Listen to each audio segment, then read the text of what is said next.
ونستغفره ونؤمن به ونتوكل عليه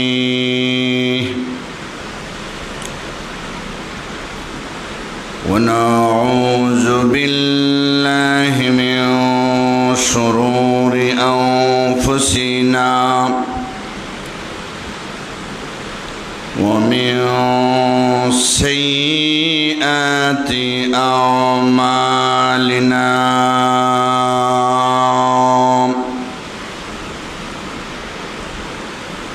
من يهده الله فلا مضل له ومن يضلله فلا هادي له ونشهد أن لا إله إلا الله وحده لا شريك له ونشهد أن سيدنا وسندنا وحبيبنا وشفيعنا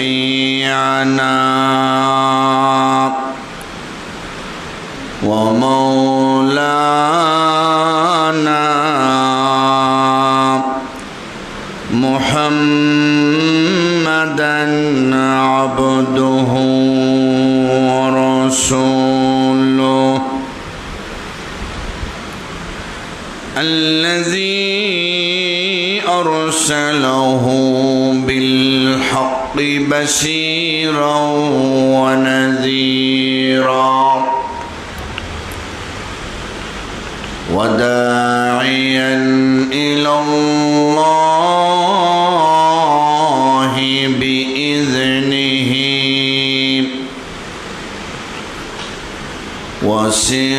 وسراجا منيرا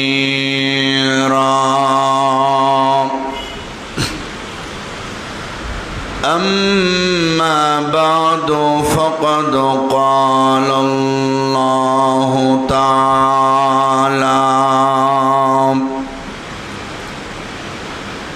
في كلامه المجيد وفي فرقانه الحميد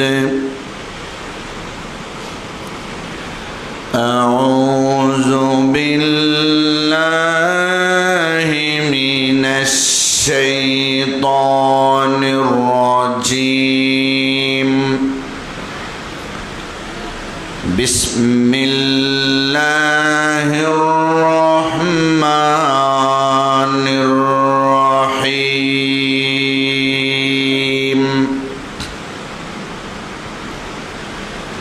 أتى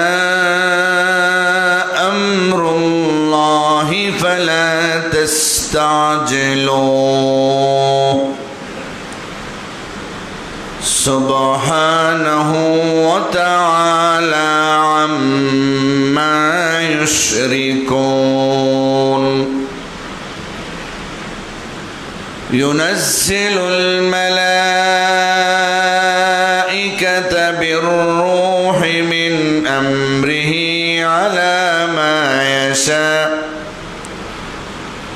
على من يشاء من عباده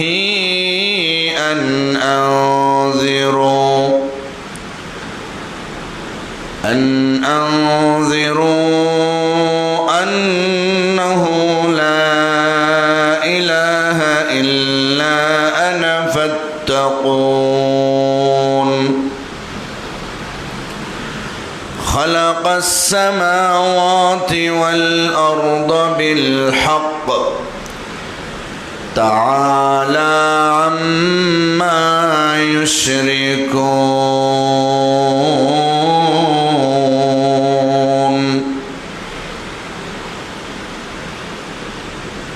وقال النبي صلى الله عليه وسلم الدنيا مزرعة الآخرة أو كما قال عليه الصلاة والسلام صلى الله على سيدنا ومولانا محمد وعلى آله وأصحابه وسلم صلى الله على سيدنا ومولانا محمد وعلى آله وأصحابه وسلم وسلم تسليما كثيرا كثيرا. بارك الله لنا ولكم في القرآن العظيم ونفعنا وإياكم بالآيات والذكر الحكيم.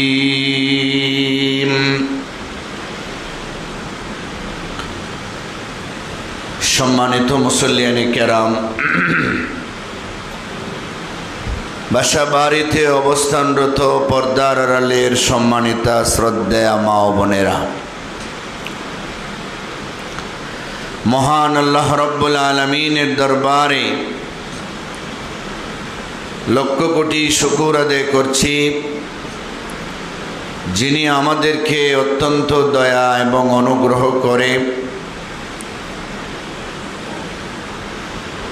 আল্লাহর পবিত্র ঘর মসজিদে সর্বাগ্রে উপস্থিত হওয়ার তৌফিক দান করেছেন। এজন্যে আমরা সবাই সেই মহান আল্লাহ পাকের শাহী দরবারে হৃদয়ের গভীর থেকে শ্রদ্ধার সাথে শুকর আদায় করি এবং বলি আলহামদুলিল্লাহ। ঈদ উল আজহা পরবর্তী শুক্রবারে আল্লাহর ঘর মসজিদে উপস্থিত হয়ে আমরা নিজেকে ধন্য মনে করি। আল্লাহ রব্বুল আলামিনের তৌফিক না থাকলে ইবাদত বন্দেগী করা, আল্লাহর কাজ করা, করণীয় বিধান পালন করা, বর্জনীয়গুলি ছাড়া কারো পক্ষে সম্ভব নয়। আল্লাহ রব্বুল আলামিন আমাদেরকে তৌফিক দিয়েছেন আল্লাহর ঘরে উপস্থিত হওয়ার, আল্লাহর ইবাদত বন্দেগী করার। এই জন্যে সদা সর্বদা আমরা আল্লাহ তাআলার এই নিয়ামতের শুকরিয়া আদায় করা দরকার, যে আল্লাহ তাআলা আমাদেরকে এই দুনিয়াতে পাঠাইলেন, সৃষ্টি করলেন, ঈমানদারের ঘরে জন্ম দিলেন, ইবাদত বন্দেগী করার মতো আমাদেরকে সুযোগ দিলেন। এর চাইতে বড় নিয়ামত আর কি হইতে পারে?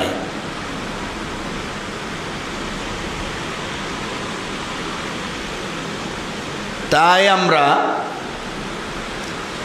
সারা জীবন চেষ্টা করতে হবে আল্লাহ তাআলার ইবাদত বন্দেগী করে কিভাবে আমার জীবনটাকে কাটানো যায়।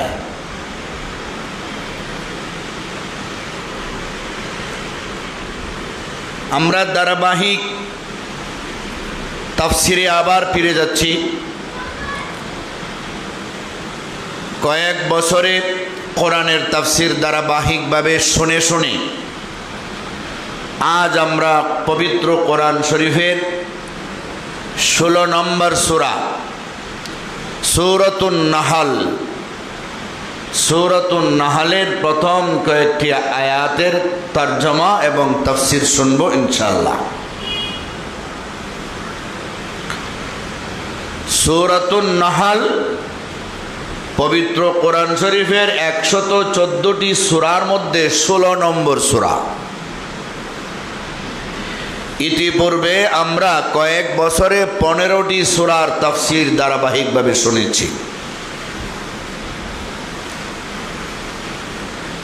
আমাদের সামনে আর অনেকগুলি সূরা বাকি আছে। হায়াতে বেঁচে থাকলে হয়তোবা আশা করি শেষ পর্যন্ত আল্লাহ পাক আমাদের শোনার সুযোগ দিবেন, তৌফিক দিবেন। সূরাতুন নাহল মৌমাছির নামে সেই সূরার নামকরণ করা হয়েছে। মৌমাছির নামে পবিত্র কোরআন শরীফে কিছু সূরার নামকরণ কেন করা হয়েছে সূরার মধ্যেই সে আলোচনা আছে। সেই নামের শব্দটা সূরার মধ্যেই বিদ্যমান থাকে। এইভাবে আমরা ইতিপূর্বে প্রত্যেকটা সূরার শুরুতে আলোচনা করতে সময় সেই কথাগুলি বলে আসছি। সূরাতুল বাকারা গাভীর নামে সেই সূরার নাম ছিল। গাভী সংক্রান্ত আলোচনা ছিল সেই সূরাতে। সূরা আল ইমরান, ইমরানের ফ্যামিলি সম্পর্কে যাদের বিবরণ সেই সূরার মধ্যে ছিল। সূরা নিসা মহিলাদের নামে মহিলা সংক্রান্ত অনেক বিষয়াদি সেই সূরাতে ছিল। এভাবে সবগুলি সূরারই আমরা নামকরণের কারণ বিশ্লেষণ করেছি আলোচনার শুরুর দিকে। সূরাতুন নাহল মৌমাছির নামে সেই সূরার নাম।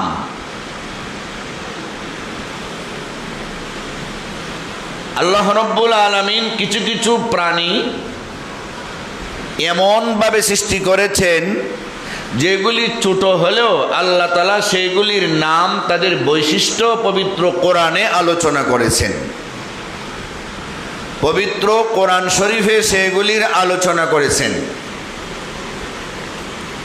তন্মধ্যে একটা প্রাণীর নাম পিঁপড়া, পিপিলিকা, যাকে আরবিতে নামল বলে, নামলাতুন বলে। সূরাতুন নামল নামে একটা সূরাও কোরআনে আছে। আল্লাহ তাআলা বলেন, ওয়াহশিরা লিসুলাইমানা জুনুদুহু মিনাল জিন্নি ওয়াল ইনস মিনাল জিন্নি ওয়াল ইনসি ওয়াত তায়রি ফাহুম ইউজাউন হাত্তা ইযা আতাউ আলা ওয়াদিন নামল قالت نملة يا أيها النمل ادخلوا مساكنكم لا يحطمنكم سليمان وجنوده وهم لا يشعرون فتبسم ضاحكا من قولها وقال رب أوزعني أن أشكر نعمتك التي أنعمت علي وعلى والدي وأن أعمل صالحا ترضاه وأدخلني برحمتك في عبادك الصالحين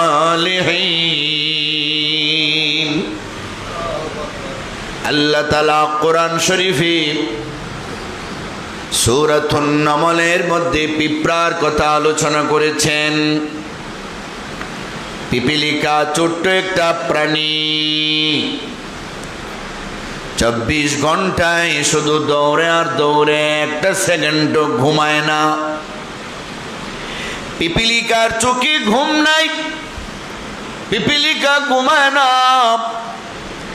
পিপীলিকার সর্দারের কথা মেনে মেনে তারা চলে। শত শত নয়, হাজার হাজার পিপীলিকার জন্য একটা রানী পিপীলিকা থাকে, যার নেতৃত্বে তার কথা তারা মানে। পিপীলিকার নেতৃত্বে যে দেয় সে যে রানী, সেই কথাটা কোরআনের শব্দ দ্বারাই বোঝা যায়। নামলাতুন মুয়ান্নাসের সেগা, তাই তানিস দিয়া আল্লাহ পাক আলোচনা করেছেন। কালাত নামলাতুন বলেছেন আল্লাহ রব্বুল আলামিন। মুয়ান্নাসের সেগা দিয়া পিঁপড়ার বিবরণ দিয়েছেন। আল্লাহ বলেন, ও দুনিয়ার মানুষেরা, সুলাইমান পয়গম্বর নামে বড় একজন বাদশা ছিলেন, পয়গম্বর ছিলেন। দাউদ নবীর সন্তান, যার বাবা দাউদ ছিলেন পয়গম্বর এবং বাদশা। দাউদ আলাইহিস সালামের সন্তান সুলাইমান পয়গম্বর।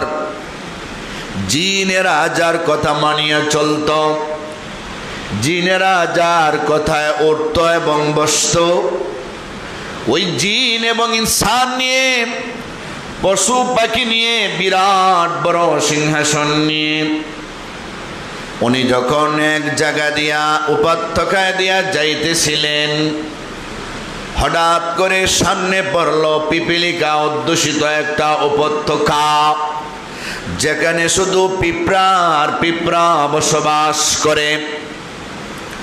হঠাৎ করে বাতাসের সাহায্যে ওনার কানে আওয়াজ পৌঁছলো। পিপীলিকার সর্দারনি তার দল বলকে বলতেছে, ও আমার দল বলেরা শোনো, তোমাদের সতর্ক করার দায়িত্ব হলো আমার, কারণ আমি তোমাদের নেত্রী। যে যেই দলের নেতা হবে আর নেত্রী হবে, তার উপর দায়িত্ব হলো তার প্রজাকে, তার তত্ত্বাবধানে যারা আছে তাদেরকে সামলিয়ে রাখা, তাদেরকে দেখাশোনা করা।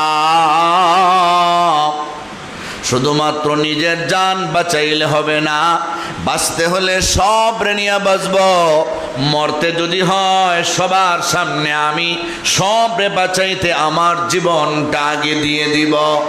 এই থাকতে হবে নেতার চরিত্র, নেত্রীর চরিত্র। শুধু নিচে বাইচা গেলাম, নিজে পলায়ন করে দেশ ছেড়ে চলে গেলাম আর সবাই মরে গেল, এটা প্রকৃত নেতার নেত্রীর কোনো আলামত হতে পারে না। এটা হলো নিজের জান বাঁচানোর সিস্টেম। ওই পিপীলিকার সর্দারনি, পিপীলিকার নেত্রী সবাইকে লক্ষ্য করে ঘোষণা দিয়েছে, ও পিপীলিকার দলেরা, তোমরা যে যেখানে আছো, উদখুলু মাসাকিনাকুম, তোমরা সবাই যার যার গর্তে প্রবেশ করো, যার যার বাসায় প্রবেশ করো, কেউ আর বাহিরে থাকবা না। তোমরা জানো না রে, সুলাইমান পয়গম্বর তার বাহিনী নিয়ে আসছেন। ওনাদের অজ্ঞাতসারে না জানার কারণে তোমাদের উপরে দিয়ে যদি ওনাদের বাহিনী, ওনাদের ঘোড়া উটগুলি, ওনাদের সওয়ারিগুলি হাইটা যায়, তাদের পায়ের আঘাতে তোমরা পিষ্ট হয়ে মরে যাইবা। ওনারা তো ঠেরও পাবে না, এত উপর থেকে চোখ দিয়া তোমাদের দেখতে পারবে না। যেহেতু আমি তোমাদের নেত্রী, আমার দায়িত্ব তোমাদের বাঁচিয়ে রাখা। এই বক্তব্যটা সুলাইমান পয়গম্বরের কানে আল্লাহ বাতাসের সাহায্যে পৌঁছে দিলেন। সুলাইমান পয়গম্বর এমন নবী যিনি পিপিলিকার ভাষা বোঝেন, যিনি পাখির ভাষা বোঝেন, যিনি পশুর ভাষা বোঝেন, যিনি জিন্নাতের ভাষা বোঝেন। উনি কথাও বলতে পারেন, সবার কথা উনি বোঝার মতো জ্ঞান এবং দক্ষতা আল্লাহ পাক ওনারে দান করেছেন। এমনিতে ওনার সিংহাসন সহ সবগুলি নিয়ে পিপিলিকার সামনে দাঁড় করে বললেন, রে পিপিলিকা শোনো, তুমি কি আমাকে জালেম মনে করেছো নাকি? আমি আল্লাহর পয়গম্বর রে, আমি কারো উপরে কোনোদিন জুলুম করি না, করব না। রে পিপিলিকার দল, তোমাদের আমরা পিষ্ট করে মারব না, আমরা তোমাদের মারব না রে। কিন্তু আমি জানতে চাই, এত মেধার জ্ঞান, এত বুদ্ধি কে তোমারে দিল? তুমি এত বুদ্ধি কেমনে পাইলা? ওরে পিপিলিকা, তোমার কাছ থেকে আমার অনেক কিছু শিক্ষণীয় আছে।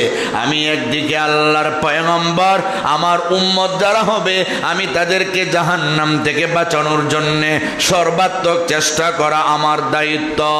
2 নম্বর, আমি হলাম দেশের বাদশা, সবাই আমার জনগণ, তাদেরকে রক্ষণাবেক্ষণের দায়িত্বটাও আমার, সেটা আমি আগে থেকেও জানি, আর বর্তমানে তোমার কাছ থেকে আরো ভালো করে জানতে পেরেছি।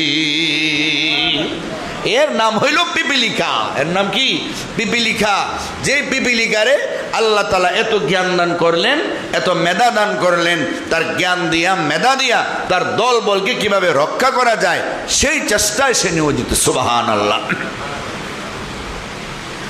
পিপিলিকারা বন্যার সময় দেখবেন এরা দলবদ্ধভাবে কোনো কিছুর মধ্যে তারা উঠতে হয় না, এরাই নিজেরা একজনের পৃষ্ঠে আরেকজনে ধরে দৌড়া দৌড়া বড় একটা ছাক হইয়া এরা দৌড়াদৌড়ি করে, পানির মধ্যে দিয়া বাসে, কেউ মরে না।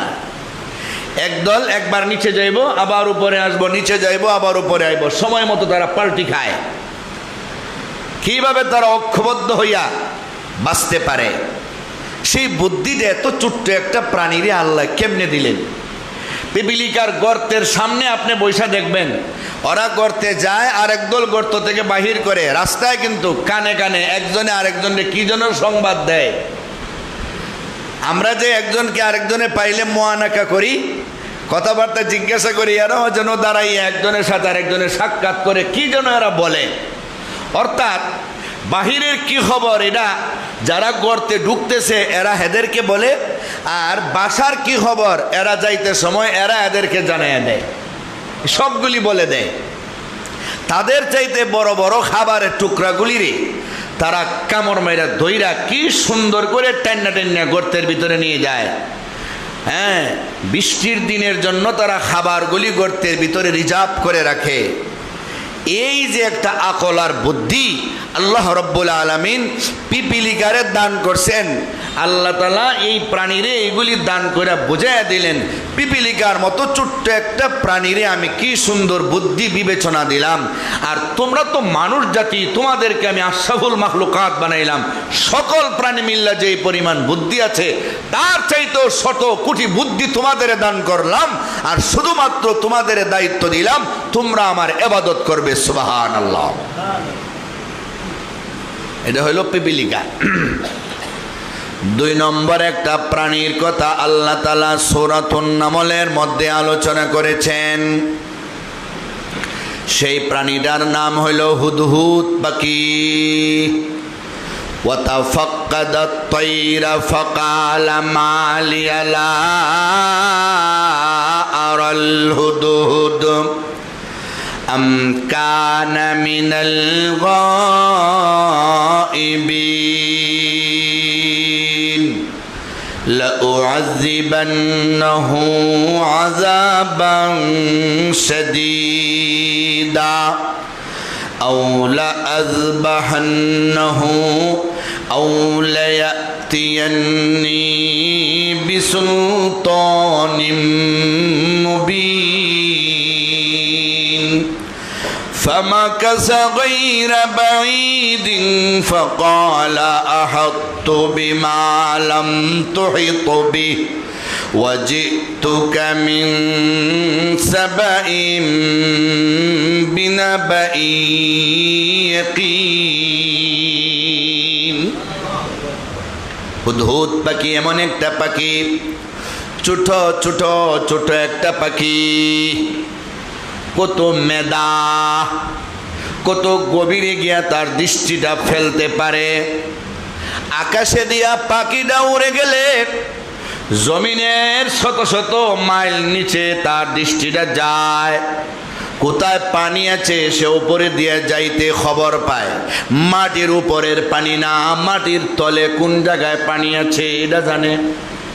আরে টিউবওয়েলের মিস্ত্রি যারা আছে, নলকূপ যারা বসায়, ওরা মাটিটা খনন করতে করতে করতে করতে লেয়ারটা কোন জায়গায় কতটুকু আছে এটা উপর থেকে বুঝে না, নিচে গেলে বুঝে এখানে 100তে 200তে 250তে 500তে পানির লেয়ার আছে।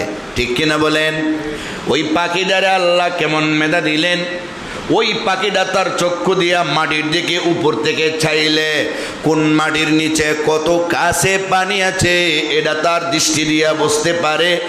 আর হুদহুদ পাখিটা হযরতে সুলাইমান আলাইহিস সালামের কাছে জানায় দেয়, আর সুলাইমান জিনদের মাধ্যমে মাটি খুঁড়াইয়া পানি বাহির করে। সেই পাখির কথাটাও আল্লাহ তাআলা সূরাতুন নামলে কোরআন শরীফে আলোচনা করেছেন, যার নাম হুদহুদ পাখি। আল্লাহ তাআলা যে প্রাণী সৃষ্টি কইরা তাদেরকে মেধা দিলেন, জ্ঞান দিলেন, সেই কথাটা আল্লাহ বর্ণনা করতেছেন।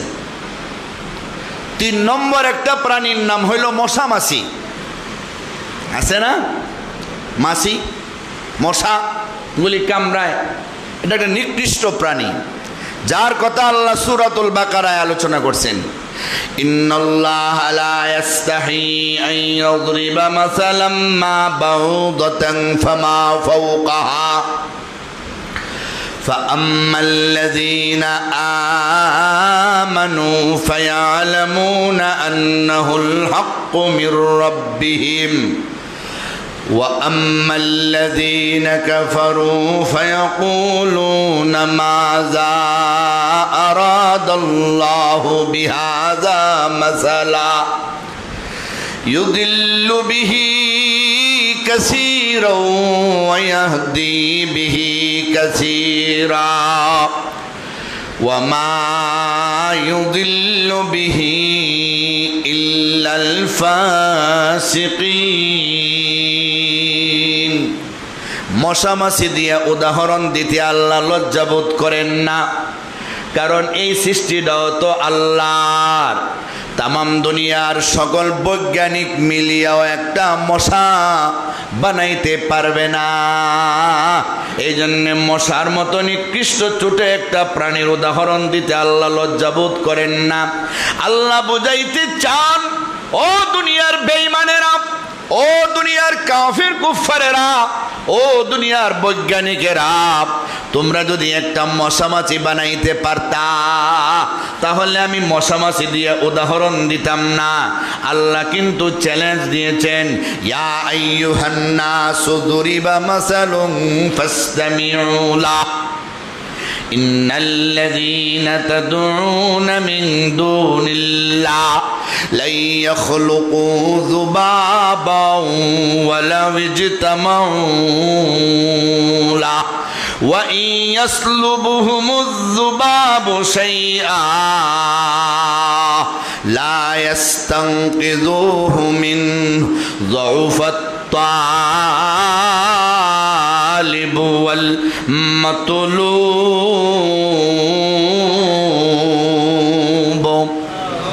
আল্লাহ বলেন, তোমরা যারা আমি আল্লাহরে বাদ দিয়া গায়রুল্লাহর পূজা করো, গায়রুল্লাহর ইবাদত করো, তোমরা আবিদার তোমাদের মাবুদ সব মিলিয়া একটা মশামাছি বানাও দেখি। যদি মশামাছি বানাইতে পারো তাহলে বোঝা যাইব তোমাদের কিছু শক্তি আছে, কিন্তু তোমরা পারবা না রে। মশামাছি বানানো তো অনেক কঠিন।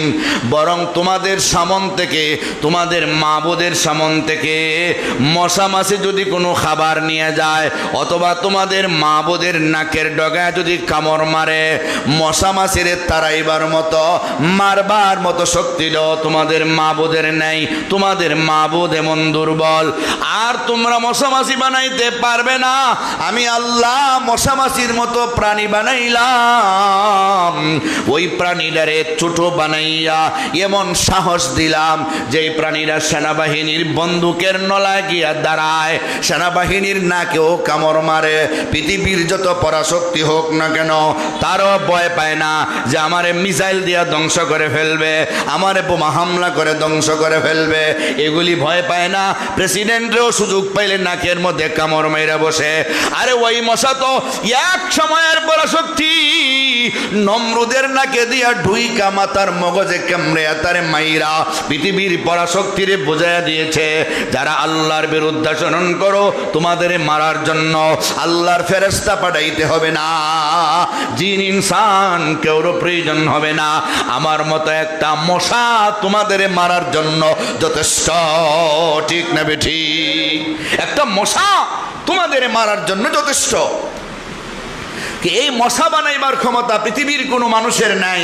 এই জন্যে মশামাছি দিয়ে আল্লাহ উদাহরণ দিতে লা ইয়াস্তাহি, লজ্জাবোধ করেন না। সুবহানাল্লাহ। মশা মাছি একটা নিকৃষ্ট প্রাণী, পরাশক্তিরও ভয় পায় না, কিন্তু শেষ পর্যন্ত এমন একটা জায়গায় আটকা পড়ে যেই জায়গাটা পৃথিবীর সবচেয়ে দুর্বল জায়গা। সেটা হচ্ছে মাকড়সার ঘর, মাকড়সার জাল। মাকড়সার কথাটাও আল্লাহ কোরআন শরীফে আলোচনা করেছেন সূরা আনকাবুতে। মাসালুল লাযীনা ইত্তাখাযু মিন দুনিল্লাহি আউলিয়া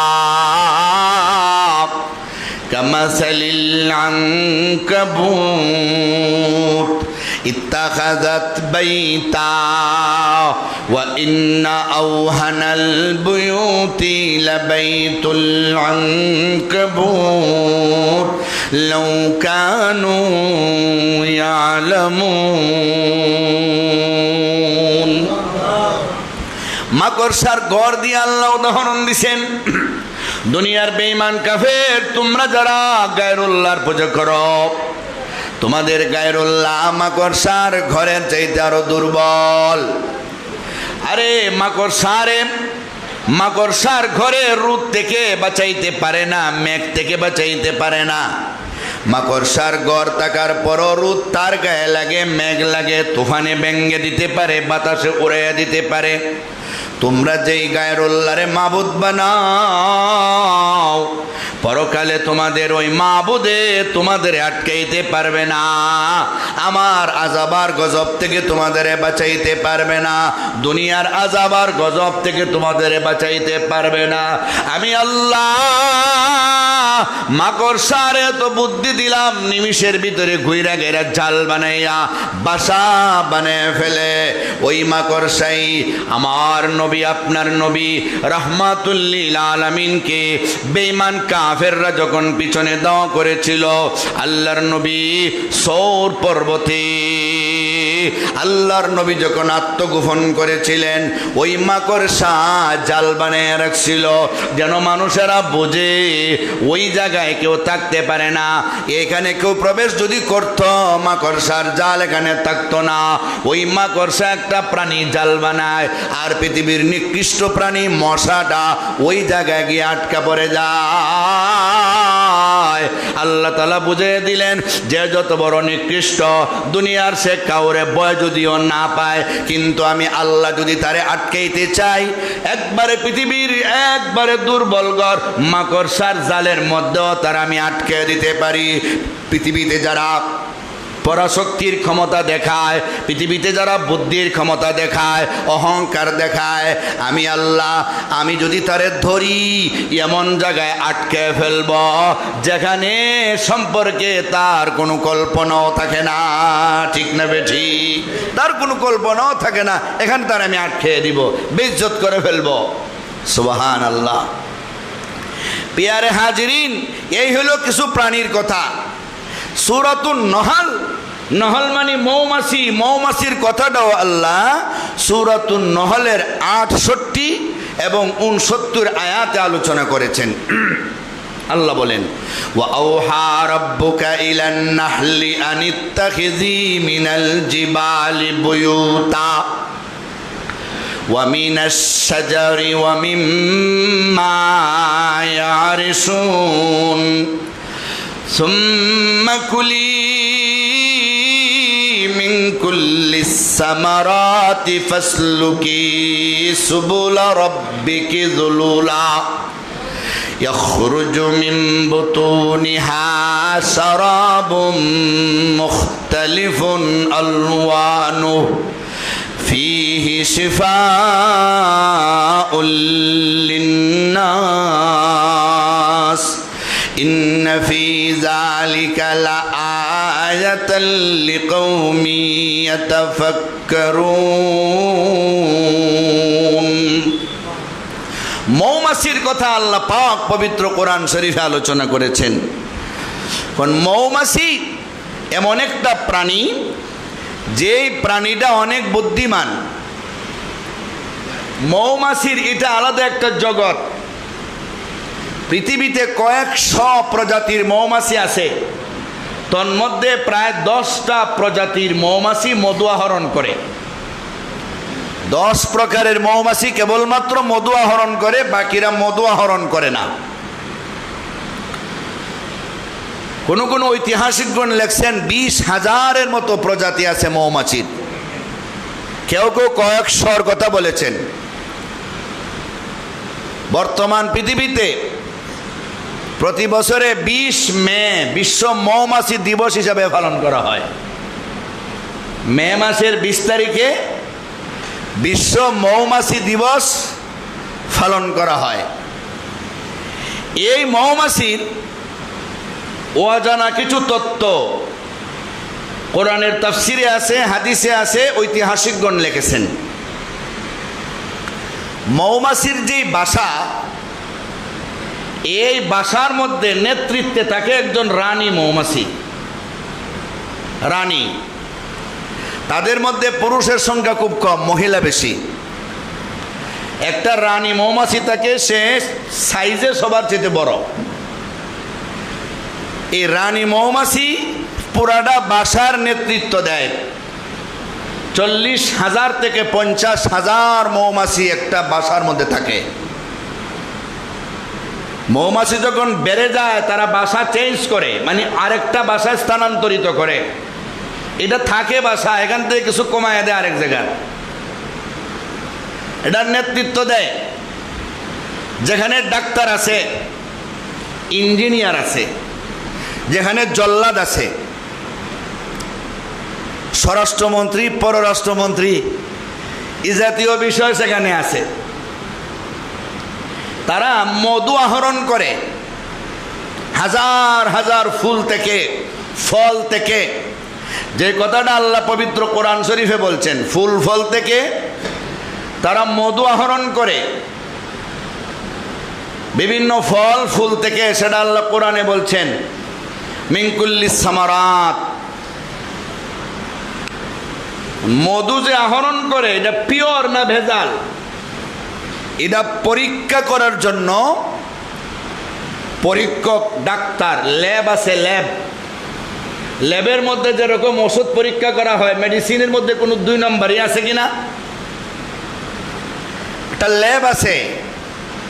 এখানে মধুটা নিয়ে যখন বাসায় ঢুকে, ল্যাবের দায়িত্বশীল কিছু নারী মৌমাছি, বেশি তো নারী এরা থাকে, এরা পরীক্ষা করে যখন দেখে এটা একদম পিওর, এটা আসালি মুসাফা, এটা খাঁটি মধু, তখন তারে ভিতরে যাওয়ার অনুমতি দেয়।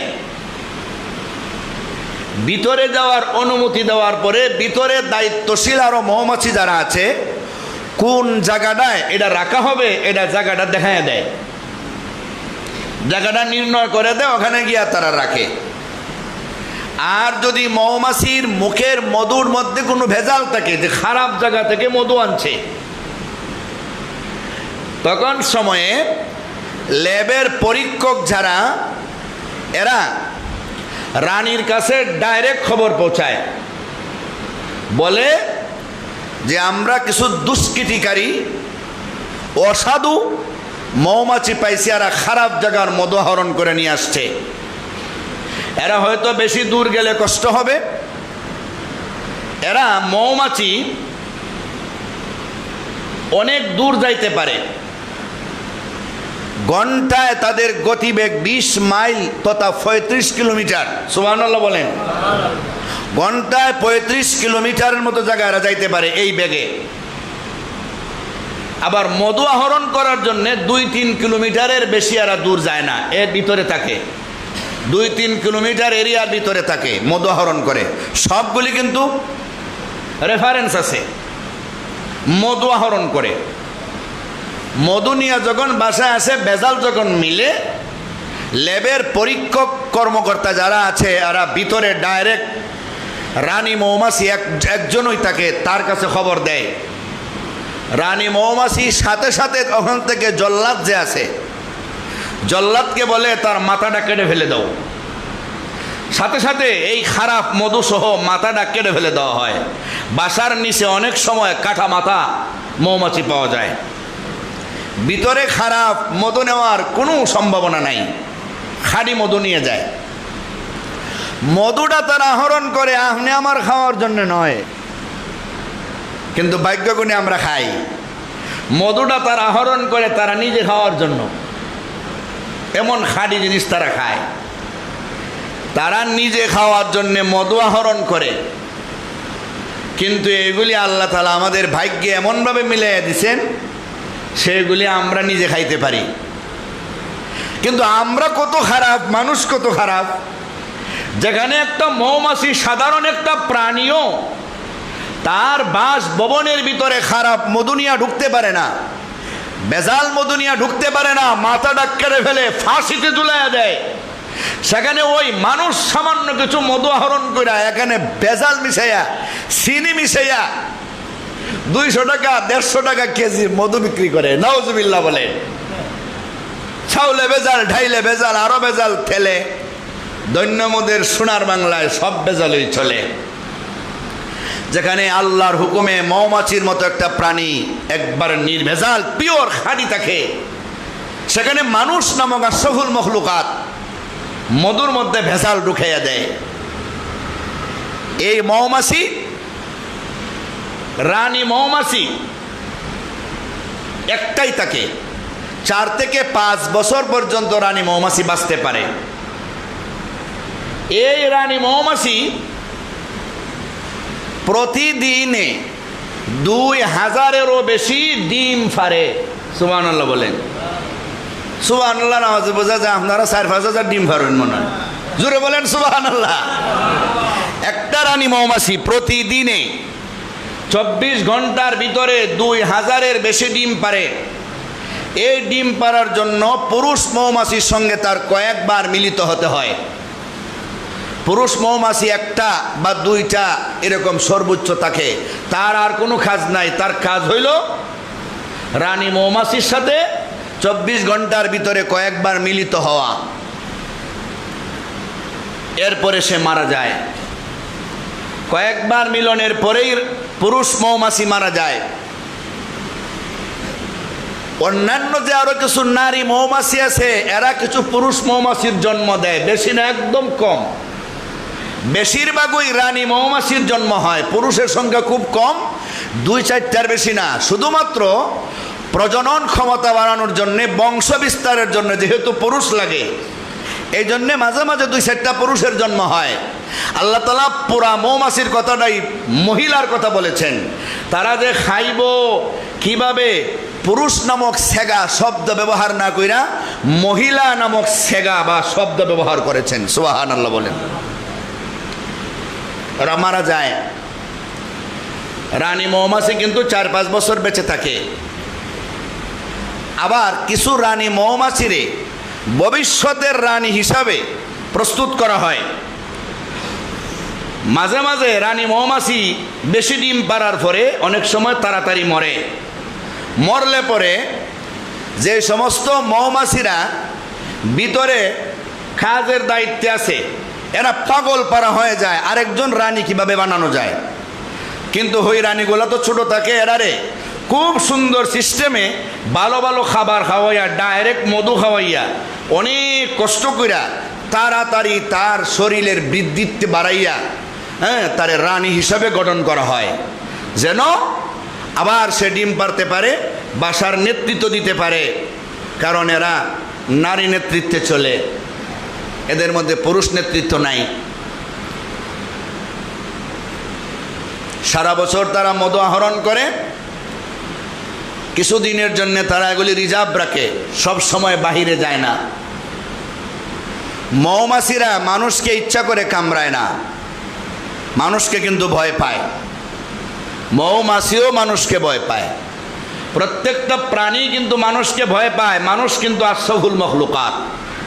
সাপেও আপনার ইচ্ছা করে কামড় দিবে না যদি আপনার পায়ের আঘাত তার গায়ে না লাগে, ঠিক নেই? কুকুরে আপনার ইচ্ছা করে কামড় দিবে না, আপনি যদি শয়তানি করেন তো কামড় দিবে। মানুষকে কিন্তু সবাই ভয় পায়। 2-4টা যদি পাগল হয়ে যায় এটা ব্যতিক্রম, এটা কোনো ধর্তব্য নাই।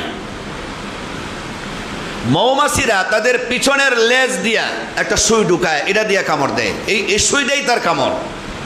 এখানে বিষ, মোটামুটি কয়েকটা মৌমাছি আপনার সুই ঢুকাই দিলে আপনি মারা যাবেন, 1-2টা হয়তো বাঁচবেন। এটাও যে দেয় এরকম 1-2টা সুই ঢুকানির পরে ওইটা ভেঙে যায়, এটা ভেঙে গেলে ওরা আবার মারা যায়। এই জন্যে সে নিজে বাঁচার জন্য কেউর প্রতি সুই ঢুকায় না ইচ্ছা করিয়া, বিপদে যদি পরে আত্মরক্ষার জন্য ঢুকায়। আবার তারা একা একা আক্রমণ করতে পছন্দ করে না, দলবদ্ধভাবে আক্রমণ করতে পছন্দ করে। তারা বুঝে অক্ষের বিকল্প নাই। এখান থেকে আমাদের শিক্ষা কিন্তু আছে, অক্ষের বিকল্প নাই। একা একা আক্রমণ করলে আমি পারবো না। এই জন্যে তাদের বাসায় কিছু সেনাবাহিনীর মতো কিছু মৌমাছি থাকে, এরা আক্রমণ করার জন্য একদম পূর্ণ প্রস্তুতি নিয়ে থাকে। এরা যদি দেখে পারবে না, এরা ভিতরে খবর দেয় যে আমরা পারতেছি না, তোমরাও বাইরেও, একসাথে সবাই মিল্লা ধরে যদি ধৈরা লাইতে শেষ। অনেক গভীরে পানির তলে গিয়াও তারা কামড় মেরা ধরতে পারে। চীনে পানির তলে গিয়াও দেখে মৌমাছির 5টা চক্ষু থাকে, 5টা চক্ষু। কিছু চক্ষু দিয়ে উপরে দেখে, কিছু চক্ষু দিয়ে পানির তলেও দেখে। এই মৌমাছি আমাদের জন্য কিন্তু মধু আহরণ করে না, করে তাদের জন্যেই। কিন্তু আল্লাহ তাআলা এর মধ্যে আমাদের রিজিক রাখছেন। আমরা এখান থেকে মধু আহরণ করি, আমরা এখান থেকে খুললে খুললে মধু খাই। মধু অনেক রোগের মহা ঔষধ, অনেক রোগের মহা ঔষধ। যদি আপনি খাঁটি মধু খাইতে পারেন অনেক বেমার কমে যায়। সেই কথাগুলি আল্লাহ রাব্বুল আলামিন পবিত্র কোরআন শরীফে বলেছেন, ওয়া আওহা রাব্বুকা ইলান নাহলি আন ইত্তাখিযি মিনাল জিবালি বুয়ুতা। নবী গো, আপনার আল্লাহ মৌমাছির প্রতি ওহী প্রেরণ করেছেন, মানে মৌমাছির অন্তরে ঢেলে দিয়েছেন তারা যেন পাহাড়ে গিয়া ঘর বানায়। ওয়ামিনাস সাজারি, গাছে যেন ঘর বানায়। ওয়ামিম্মা ইয়ারিসুন, মানুষের বাড়ির বিভিন্ন জায়গায় যেন ঘর বানায়। সুম্মা কুলি মিন কুল্লিস সামারাত ফাসলুকি সুবুলা রাব্বিকি যুলুলা। আল্লাহ মৌমাছির প্রতি আদেশ করেছেন ভালো ভালো ফল থেকে, ভালো ভালো ফুল থেকে তোমরা খাবার গ্রহণ করো, তোমরা নিজেরাও খাও, এখান থেকে সামান্য একটা সার নির্যাস তোমাদের বাসায় নিয়ে সংরক্ষণ কইরা এখান থেকে মধু বানাও, যেই মধুটা তোমরা খাইবে তোমাদের জন্য তোমরা রাখবা, কিন্তু আশরাফুল মাখলুকাত মানব জাতির জন্য আমি ওই মধুটার মধ্যে অনেক শিফা রেখে দিয়েছি। সুবহানাল্লাহ, অনেক শিফা রেখেছি। ইয়াখরুজু মিন বুতুনিহা শারাবুম মুখতালিফুন আলওয়ানু ফীহি শিফাউল লিন্নাস ইন্না ফী যালিকা লাআয়াতাল লিকাওমি ইয়াতাফাক্কারুন। এটার মধ্যে আমি মানুষের জন্য অনেক শিফা রেখেছি, অনেক বেমারের মহ ঔষধ হিসাবে এই মধুটারে আমি আল্লাহ পৃথিবীতে দান করেছি। সুবহানাল্লাহ। মধু আলাদা কোনো গাছে ধরে না, কি বলেন, অসংখ্য ফল ফুল থেকে এই মধুটা সার নির্যাস হইয়া এটা তৈরি হয় মৌমাছির মাধ্যমে। কার মাধ্যমে? মৌমাছির মাধ্যমে। এই মৌমাছির মাধ্যমে আল্লাহ তাআলা আমাদেরকে এই মধু দান করেছেন। মধু এটা জান্নাতের একটা বিশেষ খাবার। সুবহানাল্লাহ বলেন। জান্নাতের একটা বিশেষ খাবার। জান্নাতে যে কয়টা নহর থাকবে তন্মধ্যে একটা নহর হইল মধুর নহর। আল্লাহ বলেন, মাসালুল জান্নাতিল্লাতী উইদাল মুত্তাকুন ফিহা আনহারুম মিন মাইন গায়রি আসিন ওয়া আনহারুম মিন লাবানিন লাম ইয়াতাগায়্যার তা'মুহু ওয়া আনহারুম মিন খামরিল লাযযাতিল লিশ-শারিবিন ওয়া আনহারুম মিন আসালিন মুসাফফা। আল্লাহু আকবার বলেন। চারটা নহরের কথা বলা হয়েছে। একদম খাঁটি পানির নহর, মিষ্টি পানি, খাঁটি পানি, নির্ভেজাল পানি, আর্সেনিক মুক্ত পানি, এমন পানির নহর থাকবে জান্নাতে। দুনিয়ার মধ্যে পানির মধ্যে ভেজাল, খাঁটি পানি একমাত্র জমজমের পানি। যারা বাংলাদেশে হাজিরা পানি আনে ওই পানির মধ্যে আবার বাংলাদেশের পানি মিশিয়ে দেয়, তখন এটা নির্ভেজাল থাকে না। কি বলেন? এক বোতল পানি আনছে, এক বোতল দিয়ে 100 বোতল বানাইয়া মানুষে দেয়, আমি হাজি সাহেব হজ করে আনছে আপনার জন্য জমজমের পানি, আর মানুষ এটা খুশি হইয়া খায়। এক বোতলও মিশছে আরও 100 বোতল। এটা পুরাপুরি খাঁটি থাকে না, এটা ভেজাল হয়ে যায়। তবে জমজমের পানি এটা ডাইরেক্ট খাঁটি পানি।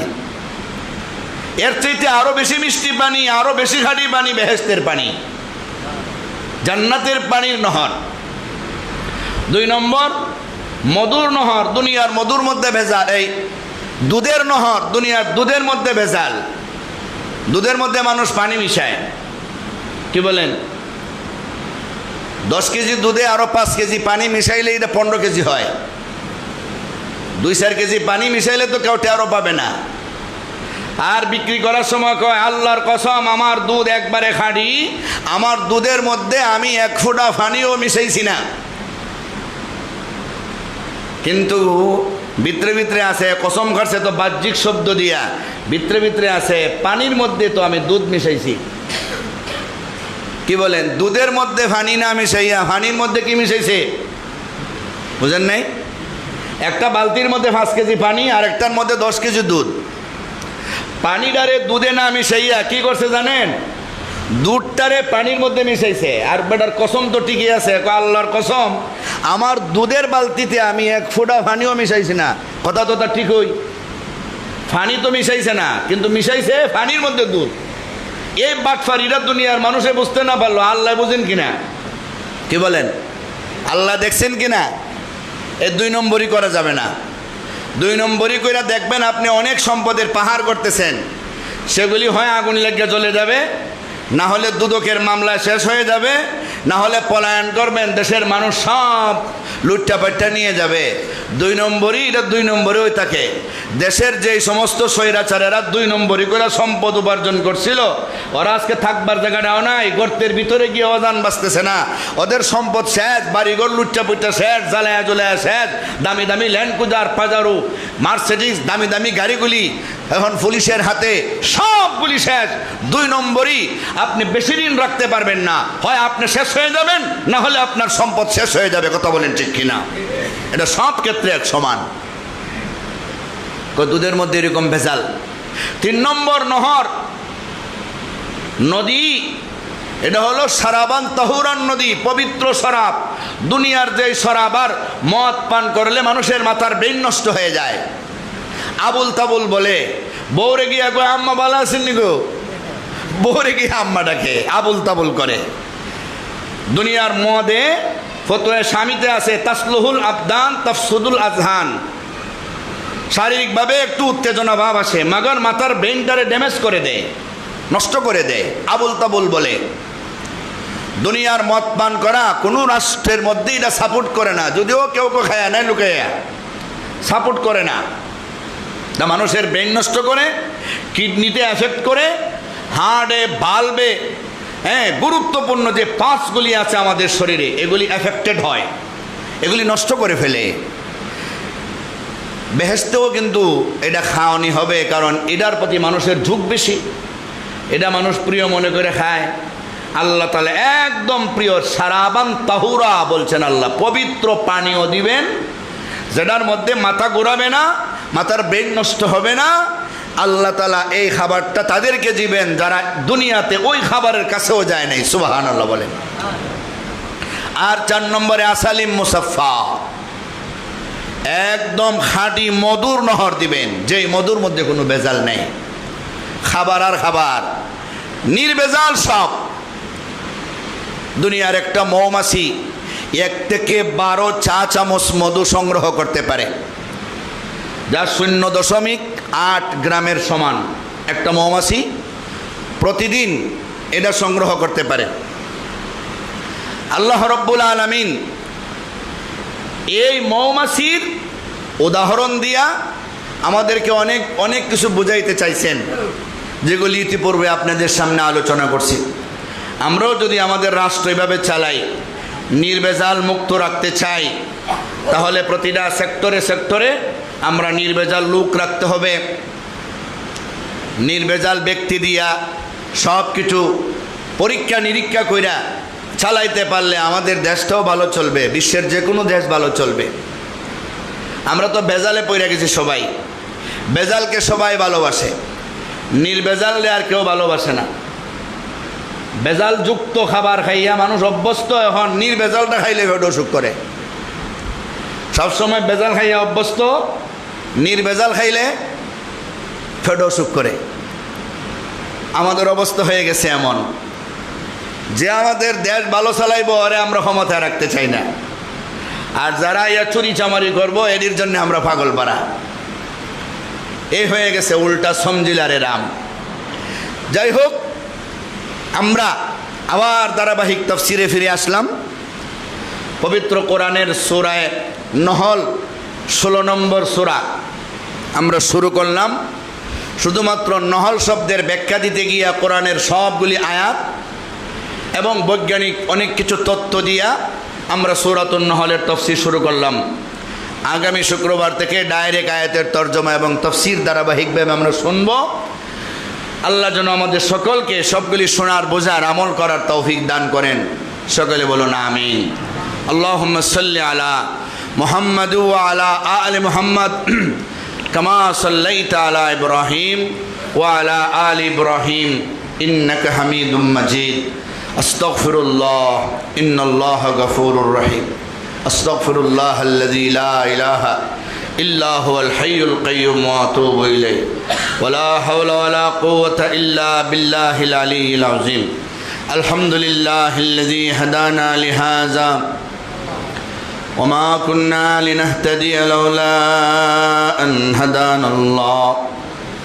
লাকাদ জাআত রুসুলু রাব্বিনা বিল হক ربنا ظلمنا أنفسنا وإن لم تغفر لنا وترحمنا لنكونن من الخاسرين ربنا آتنا في الدنيا حسنة وفي الآخرة حسنة وقنا عذاب النار রব্বুল আলামিন আমরা মুজরিম গুনাহগার তোমার শাহী দরবারে হাত বাড়াইলাম আমাদের মোনাজাতকে কবুল আর মঞ্জুর করে নাও তুমি ছাড়া কারো কাছে করিব রোদন তুমি বিনে কে বুঝিবে আমরা অন্তরের বেদন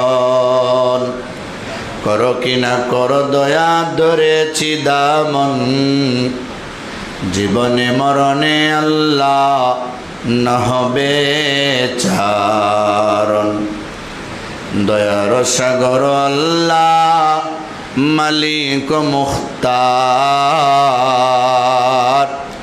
তুমি না করিলে দয়া কে করিবে আর তুমি না করিলে দয়া কে করিবে আর রব্বুল আলামিন তুমি ছাড়া আমাদের চাওয়ার জায়গা নাই বলার জায়গা নাই আয় আল্লাহ তামাম জিন্দগি সমস্ত গুনার উপরে শর্মিন্দার লজ্জিত হইয়া তওবা করলাম আমাদের তওবারে কবুল ফরমাও আয় আল্লাহ জানি না গো কার মা নাই বাবা নাই আপনজন দুনিয়াতে নাই কবর অন্ধকার ঘর পোকামাকড়ের ঘর সাপ বিচ্ছুর ঘর আয় আল্লাহ আমাদের সকলের মধ্যে গানের কবর জান্নাতের বাগান বানায় দাও আল্লাহ আমাদের কাউরো মুর্দাদের কবরে আযাব দিও না আয় আল্লাহ আমাদের সকল জিন্দাদের নেক হায়াত দাও আমাদের ছেলে মেয়েদের আল্লাহ ওয়ালা মুত্তাকি পরহেজগার বানায় দাও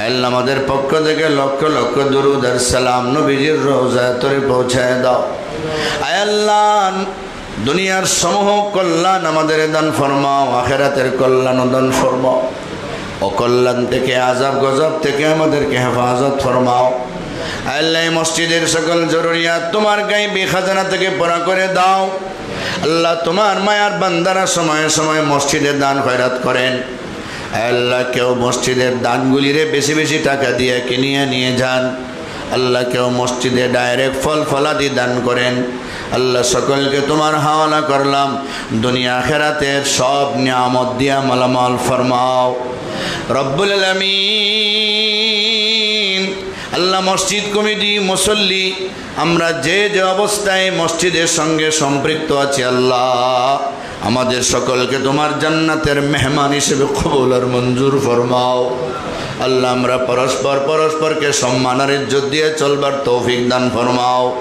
আল্লাহ সব ধরনের ভুল ভ্রান্তি থেকে আমাদেরকে হেফাজত ফরমাও আয় আল্লাহ বারবার আমাদের হজ্জে মাবরুর জিয়ারতে মকবুল নসিব ফরমাও যতদিন দুনিয়াতে বাঁচাও ঈমান এবং ইসলামের উপরে বরকরার ফরমাও যেদিন দুনিয়া থেকে বিদায় নেওয়ার সময় হবে নূর ঈমান দিয়া জান্নাতের সার্টিফিকেট দিয়া মালাকুল মউত আমাদের কাছে পাঠাও রব্বানা